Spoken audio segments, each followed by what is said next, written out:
Ram Ram guys, स्वागत है आपका मेरे नए वीडियो पे। तो आज मैं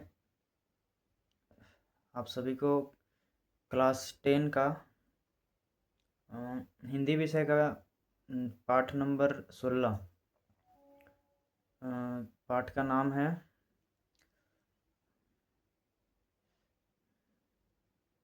नौबत खाने में इबादत।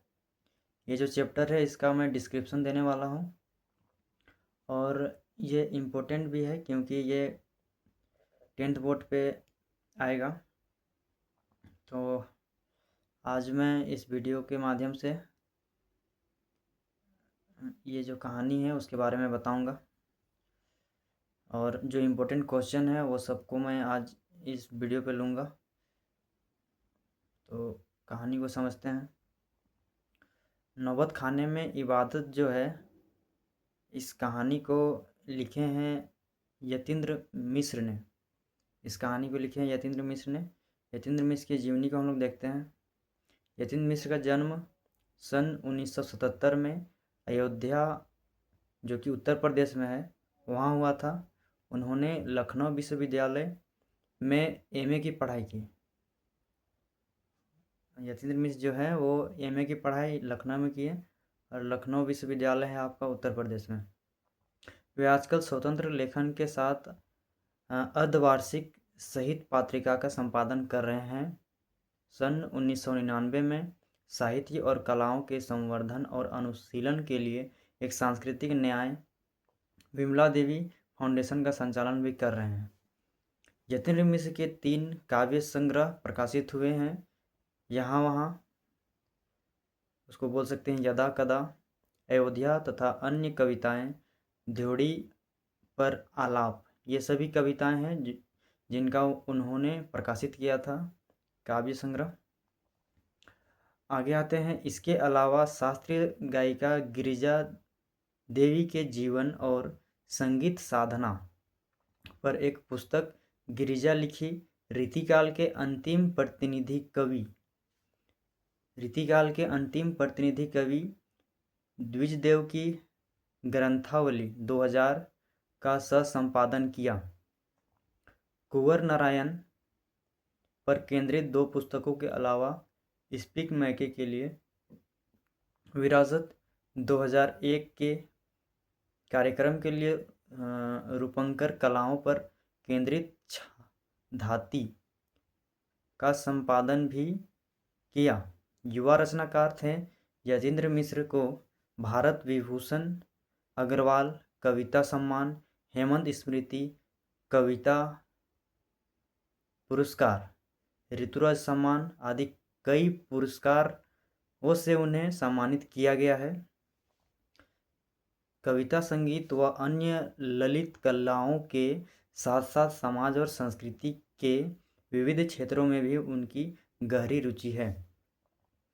तो यतीन्द्र मिश्र जो थे वो समाज में और अन्य क्षेत्र में भी उनका बहुत ज़्यादा रुचि था और इनको बहुत सारे जितने भी उनको पुरस्कार मिला, उनमें बहुत अच्छा पुरस्कार भी है जो उनको दिया गया। तो शुरू करते हैं आज का चैप्टर, नौबत खाने में इबादत। ये जो कहानी है ये लिखे हैं यतीन्द्र मिश्र ने, पहले बताया। इसको शुरू करते हैं, chapter by chapter, line by line समझने की कोशिश करते हैं। सन 1916 से 1922 के आसपास की काशी पंचगंगा घाट स्थित बालाजी मंदिर की ध्योड़ी का नौबत खाना और नौबत खाने में निकलने वाली मंगल ध्वनि। अमीरुद्दीन अभी सिर्फ 6 साल का था और बड़ा भाई शमसुद्दीन 9 साल का। वो लोग 2 भाई थे। एक भाई था 6 साल का अमीरुद्दीन और एक भाई जो उनसे बड़ा थे वो है शमसुद्दीन जो कि 9 साल के थे। अमीरुद्दीन का पता नहीं कि राग किस चिड़िया को कहते हैं और ये लोग हैं मामूजान वगैरह जो बात बात पर भीम पलासी और मुल्तानी कहते रहते हैं। क्या क्या वाहिज मतलब हो सकता है इन शब्दों का? इस लिहाज से अभी उम्र नहीं है अमीरुद्दीन की जान सके इन भारी शब्दों का वजन कितना होगा। क्योंकि अभी वो लोग का उम्र उतना नहीं हुआ था कि वो लोग इतना जान सके।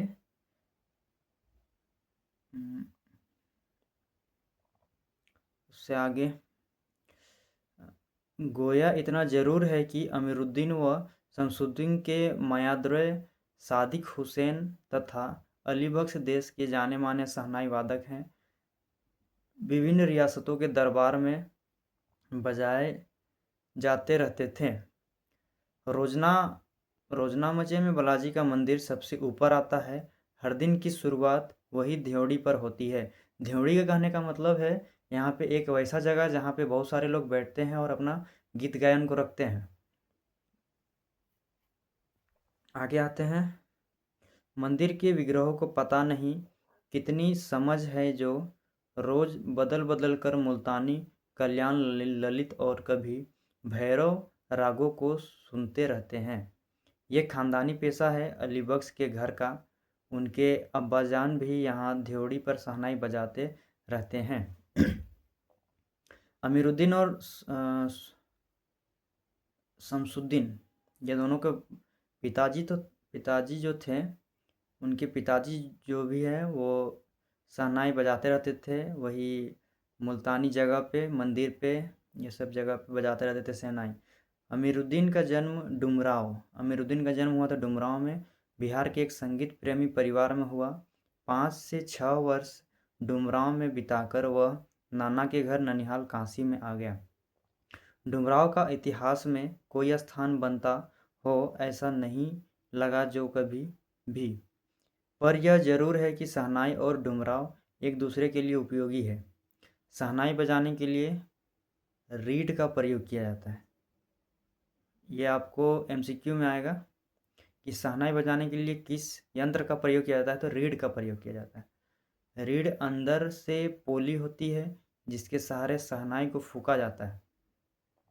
पोली होती है जिसके सहारे शहनाई को फूंका जाता है। रीड नरकट एक घास है, नरकट से बनाई जाती है जिसके सहारे शहनाई को फूंका जाता है, जो डुमरांव के मुख्यतः सोन नदी के किनारों पर पाई जाती है।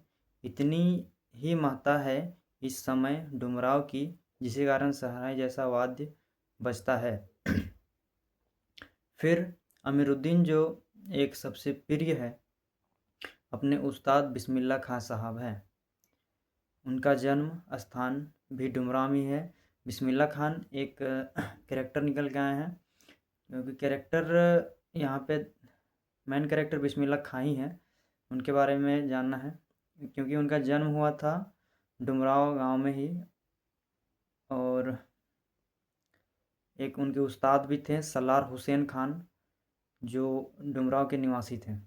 बिस्मिल्लाह खां उस्ताद पैगंबर बख्श खां और मिठुन के छोटे साहबजादे हैं। अमीरुद्दीन की उम्र अभी 14 साल है। मसलन बिस्मिल्लाह खां की उम्र अभी 14 साल है। वही काशी है, वही पुराना बालाजी का मंदिर जहाँ बिस्मिल्लाह खां को नौबत खाने रियाज के लिए जाना पड़ता था। वही पुराना बालाजी मंदिर जहाँ पे सभी लोग रियाज करने के लिए जाते थे। मगर एक रास्ता है बालाजी मंदिर तक जाने का। यह रास्ता रसूलन बाई और बतुलन बाई के यहाँ से होकर जाता है। इस रास्ते में अमीरुद्दीन को जाना अच्छा लगता है। इस रास्ते न जाने कितने तरह के बोल बनाओ, कभी डुमरी, कभी टप्पे, कभी दादरा के मरफत डेयोडी तक पहुँचते रहते हैं। रसूलन और बतुलन जब गाती है रसूलन और बतुलन जब गाती है तब अमीरुद्दीन को खुशी मिलती है। अपने ढेरों साक्षात्कारों में बिस्मिल्लाह खां साहब ने स्वीकार किया है कि उन्हें अपने जीवन के आरंभिक दिनों में संगीत के प्रति आसक्ति इन्हीं गायिका बहनों को सुनकर मिली है। एक प्रकार से उनकी अबोध उम्र में अनुभव की स्लेट पर संगीत प्रेरणा की वर्णमाला वर्णमाला रसूलन बाई और बतूलन बाई ने उकेरी है। तो बालाजी मंदिर जो थी जहाँ पे वो लोग रियाज करने जाते थे, तो वो जो बालाजी मंदिर था उसके गली पे ही दो कैरेक्टर निकल के आए हैं, एक रसूलन बाई, एक बतूलन बाई, जो उन्हीं के गलियों से होकर जाना पड़ता था वो पुरानी बालाजी मंदिर। तो वो लोग को भी जब वो लोग आते जाते थे रास्ता पे, तो उन वो दोनों बहनें कुछ रियाज करती थी, अपनी गाना का रियाज करती थी। तो वो लोग जब भी उस रास्ते पे आना जाना करते थे, उस टाइम वो लोग को उनका गायन सुनाई देता था। तो बिस्मिल्लाह खां उनके गानों पे गौर करते थे।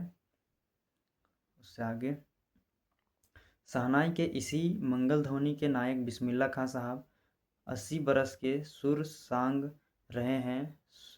सच्चे सुर की नेमत 80 बरस की पाँचों वक्त वाली नमाज इसी सुर को पाने का प्रार्थना में खर्च हो जाती है।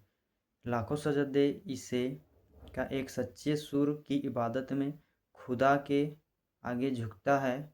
वे नमाज के बाद सजदे में गिड़गिड़ाते हैं, मगर मालिक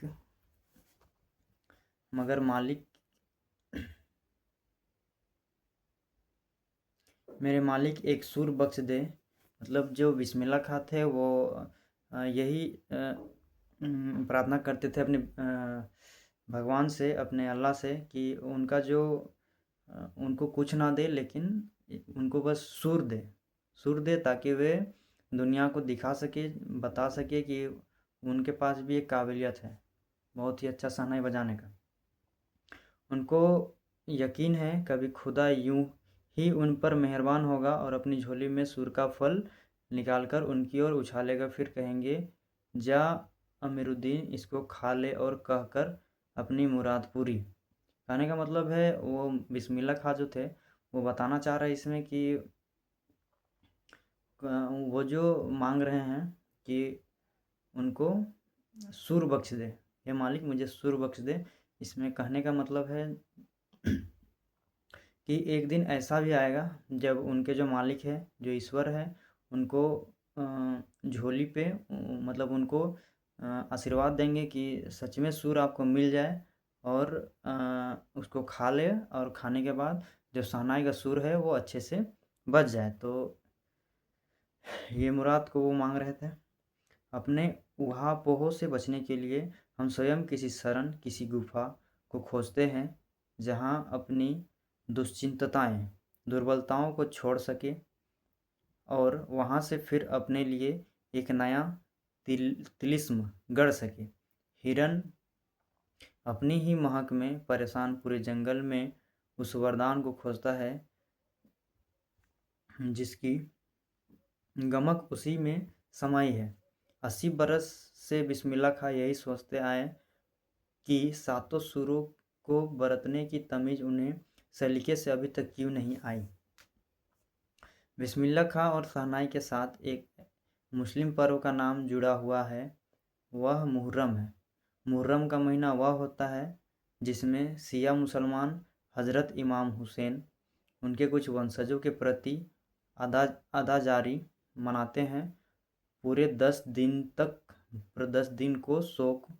वे बताते हैं कि उनके ख़ानदान का कोई व्यक्ति मुहर्रम के दिनों में न तो शहनाई बजाता और न ही किसी संगीत के कार्यक्रम में भाग लेता। 8वीं तारीख उनके लिए खास महत्व की है। इस दिन खां साहब खड़े होकर शहनाई बजाते और दालमंडी में फातमान के करीब 8 किलोमीटर की दूरी तक पैदल रोते हुए नौहा बजाते जाते हैं। 8 दिन तक उन्होंने खड़ा होकर शहनाई बजाई थी और 8 किलोमीटर तक पैदल रोते हुए गए थे, नौहा बजाते हुए। इस दिन कोई राग नहीं बजता। राग रंगीनिया की अदायगी का निषेध है। इस दिन उनकी आंखें इमाम हुसैन और उनके परिवार के लोगों की शहादत में नम रहती है, आज्ञाकारी होती है। मतलब उस दिन एक परिवार है इमाम हुसैन का परिवार, उनका शहादत हो जाता है, उनके परिवार में गम का माहौल रहता है, तो उस टाइम वो अपना जो शहनाई है उसको बजाना छोड़ देते हैं कुछ दिन के लिए, क्योंकि उस टाइम सबकी आंखें नम होती है और गम का माहौल होता है। यही कारण से 1000 बरस की परंपरा पुनर्जीवित मुहर्रम संपन्न होता है। एक बड़े कलाकार का साहब मानवीय रूप ऐसे अवसर पर आसानी से दिख जाता है। उससे आगे आते हैं, इधर सुलोचना की नई कहानी नई फिल्म सिनेमाघर में आई और उधर अमीरुद्दीन अपनी कमाई लेकर चला फिल्म देखने, जो बालाजी मंदिर पर रोज शहनाई बजाने के लिए बजाने से उन्हें मिलती थी।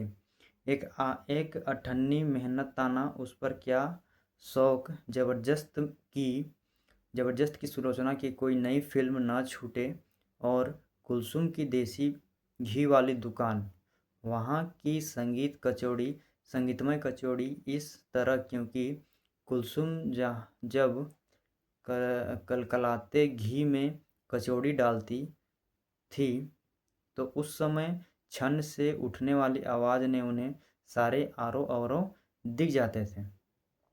राम जाने कितनों ने ऐसी कचौड़ी खाई होगी, मगर इतना तय है कि अपने खां साहब रियाजी और स्वादी दोनों रहे हैं।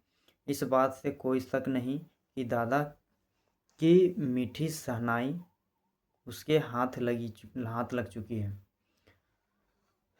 तो वो लोग जब जाते थे सिनेमाघर देखने, तो सिनेमाघर के बाहर में एक कचौड़ी की दुकान रहती थी। वहाँ के जो रसोईकार थे, जब वो लोग मिठाई को गर्म घी में डालते थे तो उसमें जो छन की आवाज़ आती थी, उनमें भी उन लोगों को संगीत का एक सुर सुनाई पड़ता था। उसके बाद काशी में संगीत आयोजन की एक प्राचीन और अद्भुत परंपरा है। यह आयोजन पिछले कई वर्षों से संकट मोचन मंदिर में होता आया है। यह मंदिर शहर के दक्षिण में लंका पर स्थित है और वह हनुमान जयंती के अवसर पर यहाँ 5 दिनों तक शास्त्रीय और उपशास्त्रीय गायन वादन की उत्कृष्ट सभा होती है। इसमें बिस्मिल्लाह खां अवश्य रहते हैं। अपने मजहब के प्रति आत्मसमर्पित उस्ताद बिस्मिल्लाह खां की श्रद्धा काशी विश्वनाथ जी के प्रति भी अपार है, क्योंकि बिस्मिल्लाह खां तो मुस्लिम है, फिर भी वो हिंदू मुस्लिम को एक समान मानते थे और वो हनुमान जयंती जैसे अवसरों पर भाग लेते थे और जितने भी हिंदुओं का कोई भी सभा होता था उनमें भाग लेते थे। वो हिंदू मुस्लिम को भेदभाव नहीं करते थे। आगे आते हैं, जब वे काशी के बाहर रहते तो विश्वनाथ वो बालाजी मंदिर की दिशा की ओर मुँह करके बैठते। थोड़ी ही देर ही सही, मगर उसे और शहनाई का प्याला घुमा दिया जाता है और भीतर की आस्था रोड के माध्यम से बजती है। खां साहब की एक रीढ़ 15 से 20 मिनट के अंदर गीली हो जाती है तब वह दूसरे रीढ़ के इस्तेमाल कर लिया करते हैं। 15 से 20 मिनट एक शहनाई को बजाने के लिए प्रॉपर वो राग होता है। उसके बाद जब वो गीली हो जाती है तो उसका आवाज़ निकलना बंद हो जाता है। उसके बाद आते हैं, सचमुच हैरान करती है काशी पक्का महाल से कि बहुत सारी परंपराएं लुप्त हो गई। एक सच्चे सुर साधक और सामाजिक की भांति बिस्मिल्लाह खां साहब को इन सब की कमी खलती है। काशी में जिस तरह बाबा विश्वनाथ और बिस्मिल्लाह खां एक दूसरे के पूरक रहे हैं, उसी तरह मुहर्रम, ताजिया और होली, अबीर गुलाल की गंगा जमुना संस्कृति भी एक दूसरे के पूरक रहे हैं। अभी जल्द ही बहुत कुछ इतिहास बन चुका है, अभी आगे बहुत कुछ इतिहास बन जाएगा, फिर भी कुछ बचा है जो सिर्फ काशी में है। काशी आज भी संगीत के स्वर में जगती और उसी की थापों पर सोती काशी पर सोती है। काशी में मरण भी मंगल माना जाता है और काशी आनंद कानन है। सबसे बड़ी बात यह है कि काशी के पास उस्ताद बिस्मिल्लाह खां जैसा लय और सुर की तमीज़ सिखाने वाला नयाज़ हीरा रहा है, जो हमेशा से दो कौमों को एक होने और आपस में भाईचारे के साथ रहने की प्रेरणा देता है। देखिए, अभी जो मैंने बोला वही, जैसे वो बिस्मिल्लाह खां जो थे वो पेशे से वो अपने धर्म से हिंदू थे, लेकिन उन्होंने कभी भी ऐसा नहीं सोचा कि हिंदू और मुस्लिम अलग-अलग है। वो हिंदू के कोई भी सम्मेलन में भाग लेते थे और वो हमेशा एक दूसरे से मिल के रहने बोलते थे। दो कौमों को मिलाने का काम करते थे। भारत रत्न से लेकर इस देश के ढेर विद्यालयों की मानद उपाधियों से अलंकृत व संगीत नाटक अकादमी पुरस्कृत एवं पद्म विभूषण जैसे सम्मानों से नहीं, बल्कि अपनी अजेय संगीत यात्रा के लिए बिस्मिल्लाह खां साहब भविष्य में हमेशा संगीत के नायक बने रहेंगे। 90 बरस की भारी उम्र में 21 अगस्त 2006 को संगीत रस्मों का हार्दिक सभा में विदा हुए खां साहब की सबसे बड़ी देन हमें यही है कि पूरे 80 वर्षों उन्होंने संगीत की संपूर्णता व एकाधिकार से सीखने की जिज्ञासा पे अपना भीतर जिंदा रखा। बहुत लंबे समय के बाद उनका 90 वर्ष की उम्र में 21 अगस्त 2006 को वे इस दुनिया से अलविदा कह दिए। और बहुत ही अच्छा उन्होंने अपना सोच को रखा था, क्योंकि वो दो कौमों को हमेशा मिलाने का प्रयास करते थे कि कभी कोई किसी को भेदभाव ना रखे। तो इस प्रकार कहानी का अंत हो जाता है। इसमें जो इम्पोर्टेंट क्वेश्चन आएंगे बोर्ड एग्ज़ाम जैसे बड़े एग्ज़ाम में, तो उसमें मैं क्वेश्चन आंसर को बस समझा देता हूँ। आप लोग को नोट करना होगा तो लिख लीजिएगा, अपने वर्ड में लिखना है। देखिए, मैं बोलना चाहूँगा कि जो भी आप लोग आंसर लिखते हैं उसको अपने वर्ड में लिखिएगा, क्योंकि अपने वर्ड में जो आंसर रहता है वो बहुत सटीक लगता है। तो इसलिए अपने वर्ड में जितना कोशिश कीजिएगा अपने वर्ड पे ही लिखने का। क्वेश्चन आंसर मैं पढ़ता हूँ, उसका आंसर समझा देने की कोशिश करूँगा। अगर आपके पास कॉपी नोट कॉपी होगा और पेन होगा तो लिख लीजिएगा अपने वर्ड में। पहला क्वेश्चन है, शहनाई की दुनिया में डुमराव को क्यों याद किया जाता है? शहनाई की दुनिया में डुमराव को क्यों याद किया जाता है? क्योंकि आप लोगों को पता है कि डुमराव जो है वो बिस्मिल्लाह खां का जन्म स्थान है, और इन्हें क्यों हमेशा याद किया जाता है, ये क्वेश्चन का आंसर होगा। एक मिनट रुकिएगा थोड़ा सा। इस क्वेश्चन का प्रॉपर आंसर होगा अपने वर्ड में,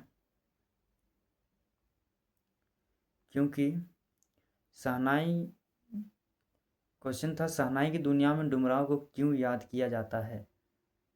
तो इसके प्रॉपर आंसर होगा, शहनाई को फूंक कर बजाया जाता है। शहनाई जो है उसको फूंक कर बजाया जाता है। इसमें रीढ़ का प्रयोग होता है, जो नरकट, समझिएगा, शहनाई को फूंक कर बजाया जाता है जिसमें रीढ़ का प्रयोग होता है, और जो नरकट बताया था आप लोग को, एक विशेष प्रकार का घास होता है जो डुमराव के ही सोन नदी के किनारे पाई जाती है। इसलिए शहनाई की दुनिया में डुमराव को याद किया जाता है। साथ ही प्रसिद्ध शहनाई वादक बिस्मिल्लाह खां भी डुमराव जैसे छोटे गांव पे ही जन्म लिए थे, क्योंकि उनका जन्म स्थान था। तो इसका आंसर ये हो जाएगा कि शहनाई को फूंकर बजाया जाता है, और इसमें जो रीढ़ का प्रयोग किया जाता है वो नरकट, जो एक प्रकार का विशेष घास है, वो डुमराव के सोन नदी के किनारे पाई जाती है। इसलिए शहनाई की दुनिया में डुमराव को याद किया जाता है। ठीक है, दूसरा क्वेश्चन है, बिस्मिल्लाह खां को शहनाई की मंगल ध्वनि का नायक क्यों कहा गया है? तो इसका आंसर हो जाएगा, बिस्मिल्लाह खां को शहनाई का मंगल ध्वनि का नायक इसलिए कहा गया है क्योंकि शहनाई बहुत ही सुरीला वाद्य यंत्र है। शहनाई बहुत ही सुरीला वाद्य यंत्र है। यह विभिन्न प्रकार के मंगल कार्य के सभी शुभ अवसर पर बजाया जाता है। देश में जितने भी शहनाई वादक हुए, उन सबसे ज़्यादा सुरीला शहनाई बजाने वाला बिस्मिल्लाह खां ही थे। उनके जैसा अभी तक कोई शहनाई वादक नहीं हुआ। उन्होंने देश के साथ सभी विदेशों में भी शहनाई की सुरीली तान बिखेरी, इसलिए बिस्मिल्लाह खां को शहनाई की मंगल ध्वनि का नायक कहा जाता है। ये क्वेश्चन को समझते हैं। बिस्मिल्लाह खां को शहनाई की मंगल ध्वनि का नायक क्यों कहा जाता है? क्योंकि हम लोग को पता है बिस्मिल्लाह खां शहनाई के नायक है। उन्होंने शहनाई वादक वो जो शहनाई बजाते थे वो सभी को मोहक लगता था, बहुत ही अच्छा बजाते थे। इसका आंसर प्रॉपर हो जाएगा। शहनाई बहुत ही सुरीला वाद्य यंत्र था। यह विभिन्न प्रकार के मंगल कार्य के शुभ अवसर पर बजाया जाता था। शहनाई जो है वो मंगल कार्य के शुभ अवसर पर बजाया जाता था। देश में जितने भी शहनाई वादक हुए हैं, उन सबसे ज़्यादा सुरीला शहनाई बजाने वाले बिस्मिल्लाह खान ही थे। बहुत सारे शहनाई वादक थे, तो उनमें सबसे बढ़िया, सबसे अच्छा जो शहनाई बजाते थे, उनमें से बिस्मिल्लाह खां का नाम सर्वप्रथम है। तो उनके जैसा अभी तक कोई शहनाई वादक नहीं हुआ। उन्होंने देश के साथ सभी विदेशों में भी, देश के साथ साथ ही उन्होंने विदेशों में भी शहनाई को बजाया था और अपनी सुरीली तान से सभी विदेशों में मन को मोहा था। इस प्रकार हम लोग कह सकते हैं कि बिस्मिल्लाह खां जो थे वो शहनाई की मंगल ध्वनि का नायक थे, इसलिए हम इसको नायक कहते थे।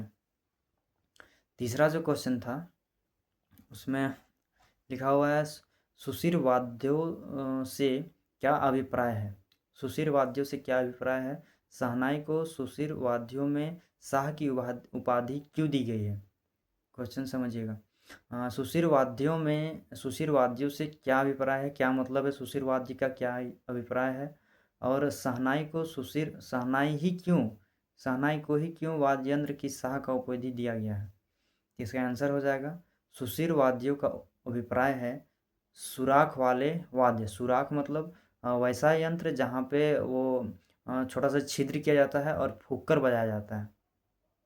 तो सुशिर वाद्यों का अभिप्राय है सुराग वाले वाद्य जिन्हें फूंक कर बजाया जाता है। और जितने भी सुशिर वाद्य यंत्र हैं उन सब में शहनाई जो था वो सबसे सुरीला होता था, इसलिए शहनाई को सुशिर वाद्यों में शाह की उपाधि दी गई है।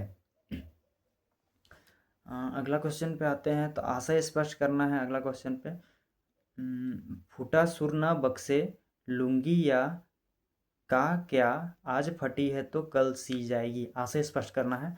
पंक्ति दिया हुआ है, फटा सुर न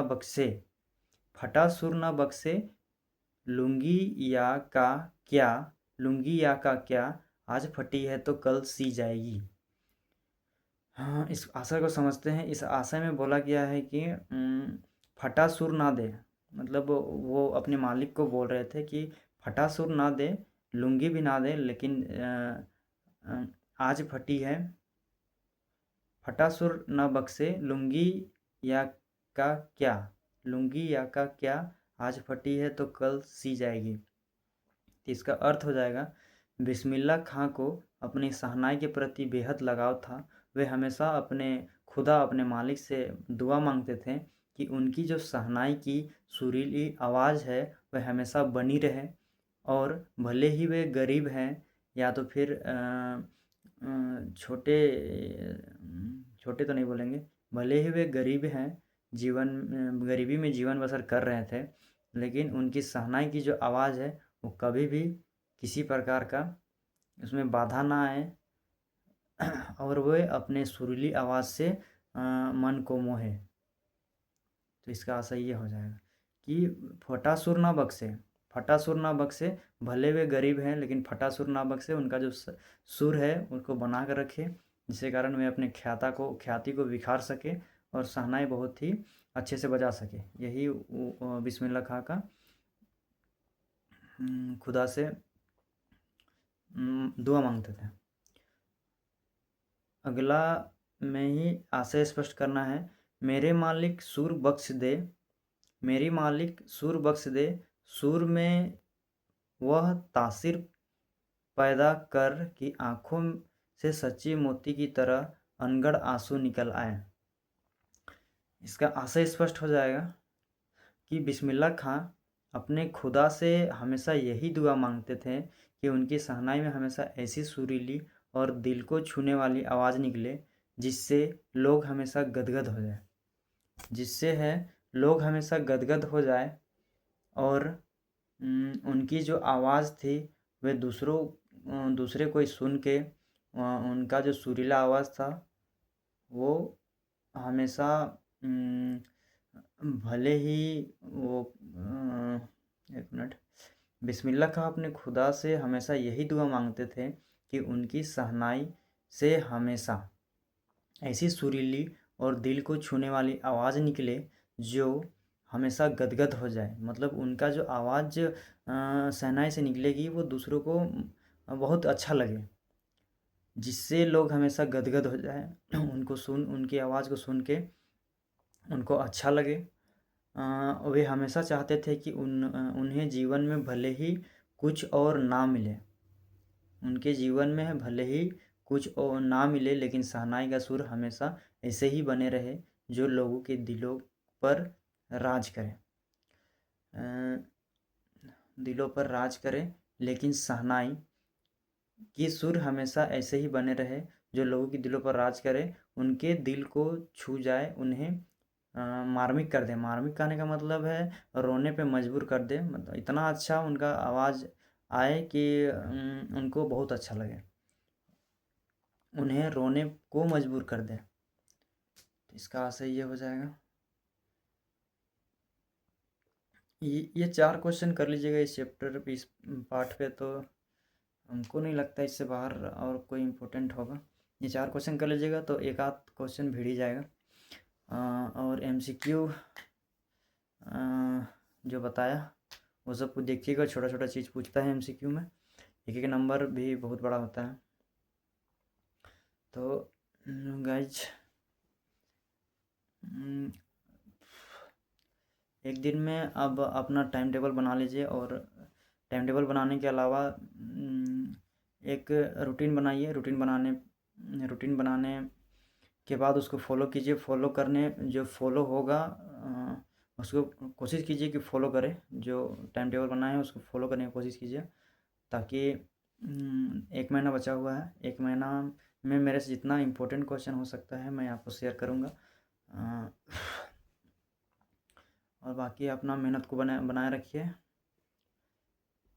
फरवरी महीना में आप लोग का एग्ज़ाम है, तो मैं मैथ्स का भी इम्पोर्टेंट क्वेश्चन डालूँगा, जिसमें 6 नंबर का क्वेश्चन रहेगा। लगभग सभी क्वेश्चन रहेंगे, तो उन सबको देखिएगा। इम्पोर्टेंट क्वेश्चन को बना के शेयर करूँगा वीडियो पे।